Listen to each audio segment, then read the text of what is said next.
So, one of y'all sent this video to me on Discord. Now, y'all probably watched the glory kill video that I did a couple days ago. I ain't gonna lie. I'm still mentally scarred. Like, that glory kill video we watched had me feeling bad for demons. I was on the demon side. The things he was doing to those demons, nobody deserved it. Bro, he hit a nigga so hard, his face went into his body. Like, bro, it was crazy. And a couple of y'all was sending me how powerful is the Doomslayer. Now, for me, looking at the glory kills, I could say he's pretty powerful. He's taking out demons. Demons, and then the last shit he killed, it was like he was fighting some big ass demonic goat. I could say he's pretty powerful, but a lot of y'all telling me he's actually insanely powerful. So we finna see how powerful he is. Damn, look, bro, look at the screen right now. We haven't even started the video and he's already, look what he just did to the demon. Pixelated. Anyway, before we get into it, you already know I want to ask y'all to hit the like button, subscribe, join the empire. Helps me out, helps the channel out, helps the channel grow. I appreciate the support. And without further ado, let's get into it, bro. Let's see what this is talking about. Let's see. In 1993, one of the most revolutionary video games of all times was released, Doom. A first-person shooter that inspired and helped establish the genre. I feel like Doom was like one of those arcade games. You know how they had, y'all probably don't remember this because y'all youngish. But you know those arcade games that be in the laundromat? Like they be playing in the laundromat. I feel like Doom was one of those games. I might be tripping and look like one of those type games, bro. And in a way, could be called a precursor or grandfather to other video game giants like Halo and Call of Duty. My nigga, Halo my shit. It may look like a simple shoot 'em up game at first, and it certainly is to an extent, but it is worthwhile due to its complex level design and immense sandbox that will let you eviscerate your demonic opponents with a shotgun, a rocket launcher, a minigun, a plasma gun, a Gauss cannon, a chainsaw, and much, much more. The first game's plot is rather straightforward. You play as a Marine popularly dubbed as a Doom Guy that was reprimanded and sent to Mars for defying orders. Unfortunately, as the UAC performed extensive research in hopes of finding a fountain of energy and teleportation, they inadvertently opened up pathways to hell, and with it came multitudes of demons, cyborgs, and everything in between that overran the base on Phobos. So the reason the demons is here is because of a oopsie. That's crazy. One of Mars's moons, and either killed every human on it or turned them into zombies. So, with not much ammo and no backup, you are backed into a corner and must take on a whole army by yourself. And that is only the easy part. As you play through the games, you face off against a menagerie of enemies like ball-firing cacodemons, the cute floating red meatballs of death, those are not fireball-spamming imps that are perfect for getting ammo, and slashing and biting pinkies. But the deeper and deeper you traverse the hellish plains, you encounter barons of hell, gold-legged crimson titans that take a lot of ammo to take out, that's a minotaur, hell knights, their smaller cousins, and of course, the terrifying cyber demon that is equipped with a barrage of rockets that will make short work of you if they hit you. Luckily though, the Doomslayer is fast enough to dodge and sidestep them, which is impressive given that RPGs, as a reference, have a muzzle velocity of over 300 meters per second. So in the process of fighting for mankind and facing other bosses like the chilling Spider Mind at the end of Doom 1, or the hellish Icon of Sin at the end of Doom 2, who managed to cause heavy the goat we see damage to hell itself, the Doom Guy gains an impressive reputation and is declared a high priority target that the demons eventually learn to fear and take seriously. So the demons invaded, everybody gets smoked. This nigga barely got any resources and he just chatted it out. This nigga's a Chad. He basically was like, hold my beer. Okay. I'm starting to get scared of the dude. The demons are scared of him. I'm starting to get scared of him. I'm a grown man. Calling him several names like the Hellwalker and the Unchained Predator. Eventually, the Doom Guy curb stomps the hellish invasion of Earth, saves the survivors, and decides to step into the demon's home turf. Hell. And that is where his power, might, speed, and capabilities go beyond what you imagined. So, without further ado, let's rip and tear our way into the world, lore, and power of the Doomslayer. Talk to me. Talk to me nice. Oh, don't talk to me at all. In the first battle, the unending dimension of hell that was unlimited by space or time as stated in the art book, was invaded by none other than the Doomslayer, following Doom 2's ending. After being captured and due to his reputation for slaying demons, he gained the favor of the Night Sentinels after innumerable battles in the hellish plains. Okay. The Night Sentinels being a civilization of warriors that called Argent and Noor their home, which was essentially Doom Guys' new home now. The Doom Guy was then eventually trained in their ways, to the point that he was pretty much the best among them and could beat several of them up during training sessions. And so, being granted the status of a crowned Night Sentinel, the Doomslayer defended his realm from demons until he was met with a nefarious titan called the— Bro, he just said they trained against the Doomslayer. Bro, if I know this nigga's reputation and that he took out an army of demons, I'm not sparring with him. Are you crazy? He might like flash back to him killing the demons and rip off my arm. Why would I risk that? the Great One, a mighty, gigantic demon of tremendous power that was superior to all the devils and terrors that came before. You know what that remind me of? The big ass corpse in Black Clover, that big ass skeleton. In order to help defeat it, the Doomslayer was secretly granted an amplification thanks to the Seraphim and a Divinity Machine, which massively increases power and speed. The Titan wasn't a pushover as the two had a mighty battle, but the Doomslayer eventually came out on top and left its remains for all to see. Of course. With this mighty amp, the Doomslayer descended further into Hell to defeat the Beast of the Nine Circles and fought for eons upon eons. And if that wasn't enough, his power grew even more due to him feeding off the strength of his fallen foes. And thanks to his efforts, the Doomslayer was eventually granted the Praetor's suit, or Praetor suit. So the Doom nigga a massively durable shell that can withstand a great amount of damage, absorbing souls after he smoked them, which we'll go further into. As time, if you could call it that, progressed through Hell, the Doomslayer and his Night Sentinels fought endless hordes until the betrayal of the Hell Priest became apparent and locked them into the hellish plains. Oh, they betrayed him? Which unfortunately left the Doomslayer's comrades with no escape as they all fell one by one. And despite this f***ery, the Doom Guy proceeded to rip and tear through the demonic ranks until he was eventually baited into a trap that left him encased in an ancient tomb that was later found by the UAC within Doom 2016. This is a pretty strange anti-feat or low end for the Doomslayer, but yeah, he was somehow trapped under rubble, which honestly sounds more like an outlier given that he can withstand insane amounts of damage, as I'll get further into, but just know that somehow he was baited by that, so yeah.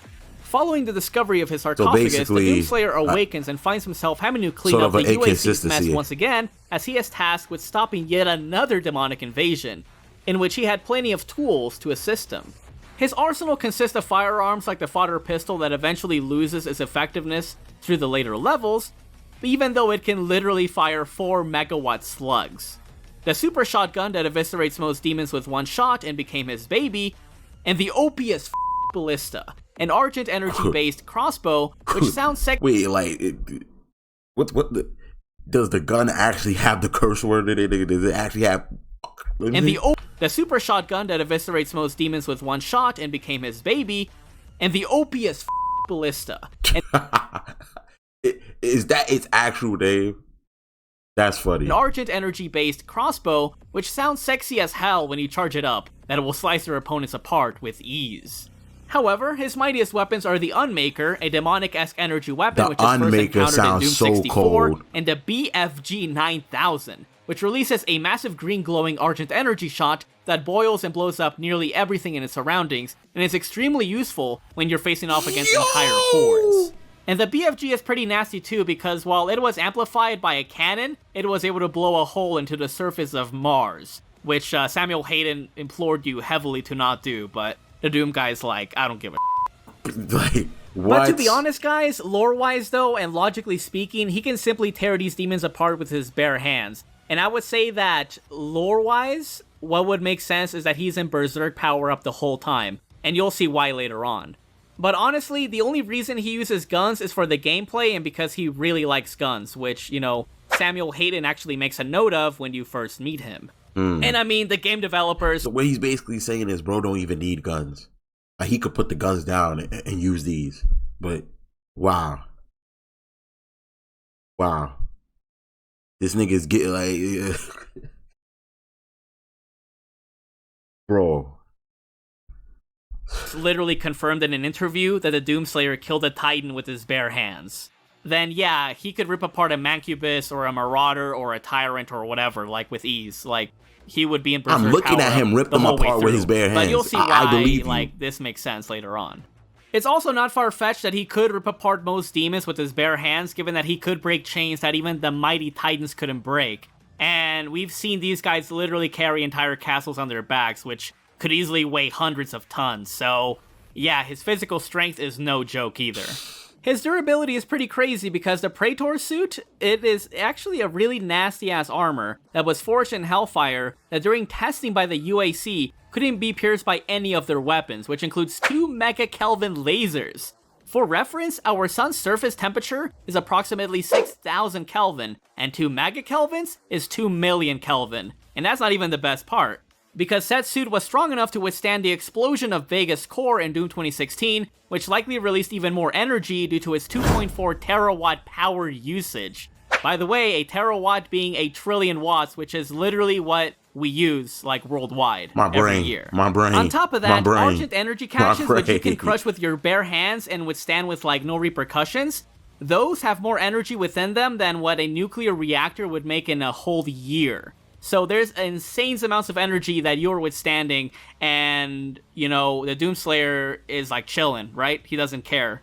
So it's fair to say that the Doomslayer could theoretically walk on the sun like it's no big deal. Why he doing the Fortnite dance, bro? Hell, canonically speaking, the armor has never been... Actually, that dance is from another show. ...in pierce, and according to the testaments, the Praetor suit is outright impenetrable and unyielding. And so, with this harder-than-diamond shell, he faced off against an enhanced cyber demon, which he utterly destroys twice, a new spider mastermind that used to be Olivia Pierce, which you finish off with a really elegant BFG shot to the face, and in Doom Eternal, he faces off against a Gladiator, a massively powerful demon who was undefeated in the arena until, of course, he met up with the Doomslayer. In Doom Eternal, in order to save humanity, the Doomslayer is tasked with killing off the Hell Priest and facing off against a Con Maker, the angel matriarch leader of the Makers, which are basically an angel-esque race that is implied to be higher dimensional, as they are from Urdak, which is literally stated as being higher dimensional. So the Doomslayer basically has to fight a higher dimensional angel, and it goes pretty well for him because he manages to defeat her and dodge her lightning-based attacks, meaning that you are solidly above the speed of lightning.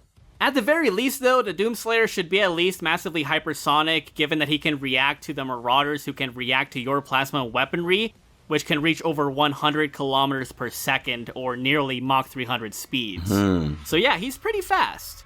After defeating her, the Con Maker's life source manages to shake Urdak, and although we don't have the exact size of this realm, it is outright stated to be a higher dimensional plane, and the Doom guy would scale from this because he beat her, of course. It is pretty unquantifiable, but I thought it would be worth to mention. Bro, just walking off, cool ass nigga. At the end of the game, you face off against the Icon of Sin once again, which in its previous, weaker incarnation was already able to destroy untold miles of Hell's surface. And the longer that he remained on Earth, the stronger he would become. In this battle, we get some really good feats for the Doomslayer, as he was able to dodge a multitude of his meteors, which, given by how fast they reach the player, can be estimated to being massively hypersonic. For instance, the fastest meteors have been documented as being able to reach speeds of up to 72 kilometers per second, or about Mach 210, aka over 200 times the speed of sound. So you telling me the Doomslayer just outrunning Koro Sensei from Assassination Classroom? He dusted, like, that's some little nigga to him. Bro.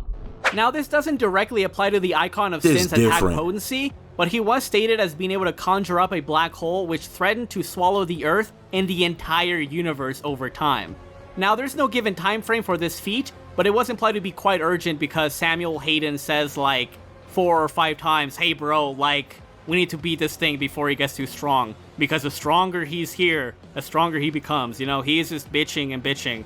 So yeah, I just thought it was funny, but anyways, regardless, the Doomslayer was able to shoot down the Icon of Sin and stab its head with the immortality nullifying properties of the Crucible and seemingly save the Earth's remaining population and the entire universe along with it. However, his battle was clearly not over as he had to settle his beef with his creator, the Dark Lord, the actual creator of the multiverse who wanted to destroy all of existence itself after taking physical form, due to the Doomslayer destroying his sphere, as that was the only way that he could combat and kill him. I wouldn't be surprised if Doom kind of ties in with Warhammer, bro. Low-key, because this is low-key giving me Warhammer-esque vibes too. Like this suit that, like this kind of, like, you know what I'm saying? This could be a suit that's in Warhammer, bro. I wouldn't be surprised. It probably isn't, but I wouldn't be surprised. Because they were saying that Helldivers was in the Warhammer verse. Although he had to cripple his defenses with weaponry within the gameplay, the Doomslayer manages to defeat Davoth with his Crucible Hammer, takes hits from him, and kills him, ending his rule once and for all, simply saying that he had no worth for him after stabbing his chest. Wait, why does he look like him? This is very impressive given that Davoth, the Dark Lord, scales above and created the Father who has infinite power and had dominion across countless dimensions with infinite possibilities. He also created Hell, a realm that is unlimited by time and space itself. He created Hell. He just did that. Like transcends it, and is outright stated to be a living entity and timeless.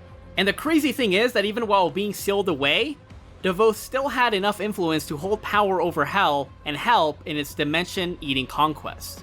Oh yeah, and these beings are described as being formless and ageless as well, which further backs up that time and space really hold no meaning in Hell because it is beyond it.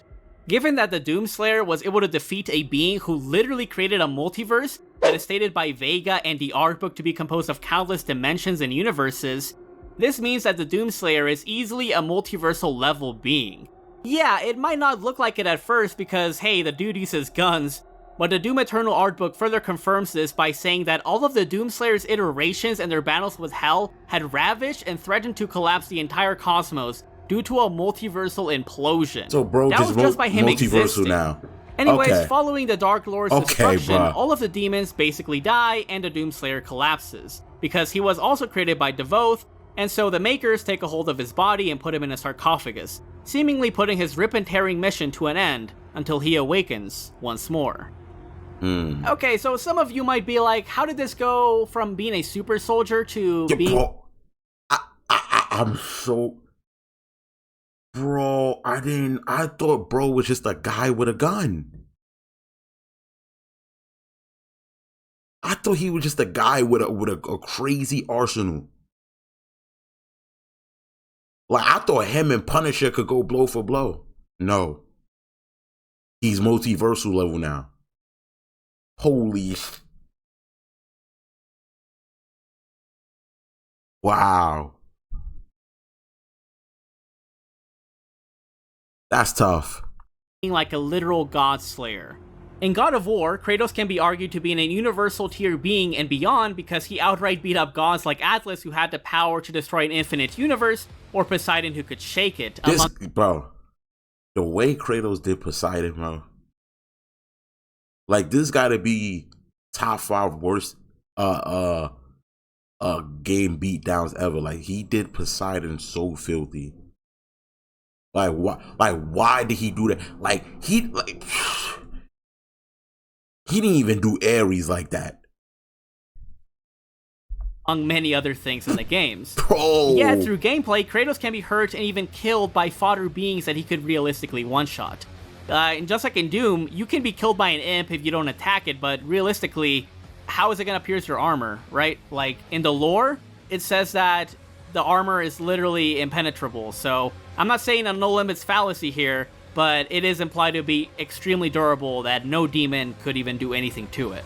Another example, in Halo, the Spartan super soldiers can sprint or use their thruster packs to traverse the battlefield easily. But within some Halo games, such mechanics are outright absent, even though by lore they do have that equipment. So he's basically saying the game kind of nerfs the character for the game, you know what I'm saying? It makes sense. Like you don't want to start the game off with you just being unable to be killed. It's not really a game. So when gauging these characters and their capabilities, we have to consider a mix between lore and gameplay. If you want to go through solely gameplay, then the Doomslayer may not seem that impressive compared to beings like Goku or Superman on the surface level, but upon uncovering the lore and the statements that are made in the cutscenes in the officially licensed books, then it gives legitimacy to the notion that, hey, the Doomslayer can deadass rip and tear beings who created countless dimensional realms that reside above time and space itself. Maybe he cannot directly destroy a multiverse, but his mere existence destabilized the cosmos, and he could damage someone who could directly manipulate creation on such a level. And for speed, once again, if we take the higher dimensional scaling and say that he is fighting and reacting to someone who literally created something that is above time and space, then you could say that his speed would be, you know, infinite or whatever, right? And when you have something like infinite speed, it basically Doomslayer being Sonic in the race means that being faster than light doesn't matter. It is literally irrelevant to you when you are on that level. But if you want to go off of solely gameplay, then he's like massively hypersonic. I mean, he dodges lightning and dodges meteors, so, you know, he's still pretty damn fast in that, you know, in that department. Anyways, what do you guys think? Is a Doomslayer as strong as the lore makes him out to be, or is he just an overhyped Chad? I mean, it's the lore. I don't think you could go against the lore if they are saying these things. Is the lore overhyping its own character? I don't know.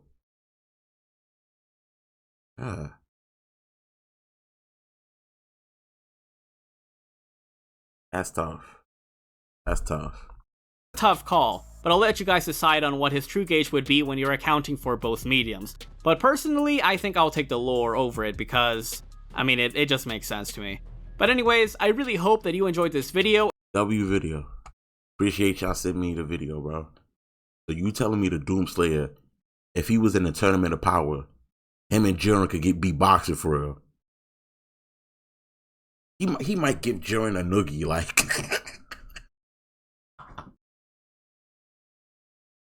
Anyway, I hope y'all enjoyed the video, man. If y'all did, make sure y'all hit the like button, subscribe, join the Empire. Let me know down in the comments what was y'all favorite part. Feel me? And yeah, that's pretty much it. Here's the Empire out.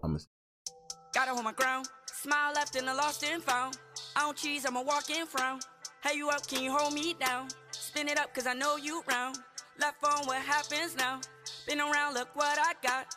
Back wound and a face on clown, and it's cool. Got a pill for you if you choose to swing that.